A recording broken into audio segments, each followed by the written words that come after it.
அட இருடா, நான் நீங்க நின்று இருக்கிறேன்டா. வண்டி வந்தோடனே ஏதாவது வண்டி வந்தோடனே ஏறிட்டு வரேன்டா. ஒரு நிமிஷம் இரு, ஆட்டோ ஒன்று வருது, வர. ஆமா, நீங்க தானா? இங்க மில்லு வரைக்கும் போகணும். வண்டி எடுங்க, ஒரு வாடகை போயிட்டு வந்துடலாம். எந்த மில்லு மாப்பிள்ள? இந்த 4 ரோட்ல இருக்குதுல்ல அந்த மில்லா? ஆனா அந்த மில்லுல தாண்டா முன்னாடி ஆபீசர் நின்று பிடிக்கிறாங்க. எங்கிட்ட எப்சி இல்ல, இன்சூரன்ஸ் இல்ல, பர்மிட் இல்ல, எதுவுமே இல்லடா. இதெல்லாம் எடுக்கிறதுக்கு எங்கிட்ட காசே இல்லடா. மாமா, நீங்க என்ன இந்த சின்ன விஷயத்துக்கு இப்படி பயந்து கிடக்குறீங்க? நமக்கெல்லாம் எம்எல்ஏ எம்பி வரைக்கும் கான்டாக்ட் இருக்குது.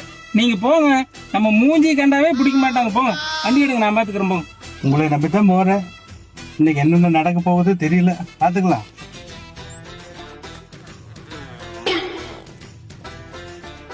A few moments later. மாப்பிள்ள ஆபீசர் நிக்கிறாங்களா? மாப்பிள்ள ஆபீசர் நிக்கிறாங்க, போய் பேசுங்க.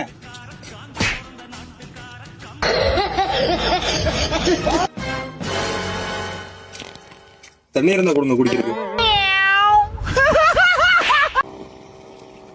தண்ணி இல்லைங்க சார், குடிச்சாச்சுங்க. மாமா, வண்டியில இன்சூரன்ஸ் ஆர்சி தான் இல்லையும்னா தண்ணி மேல இல்லாம வச்சிருப்பீங்க. சார தாகத்துல வந்திருக்காரு, தண்ணி கொடுக்கலான்னு இல்லாம என்ன மாமா நீங்க? அட பொம்மால. ஓ, எஃப்சி இன்சூரன்ஸ் இல்லாம தான் வண்டி ஓட்டிட்டு இருக்கிறியா? இறங்கு, முதல்ல இறங்கு, கீழே இறங்கு. 10,000 ரூபாய் ஃபைனை கட்டிட்டு அங்க வந்து வண்டி எடுத்துக்கோ. சார், குச்சி மறந்துட்டு போறீங்க. ரொம்ப நன்றிப்பா.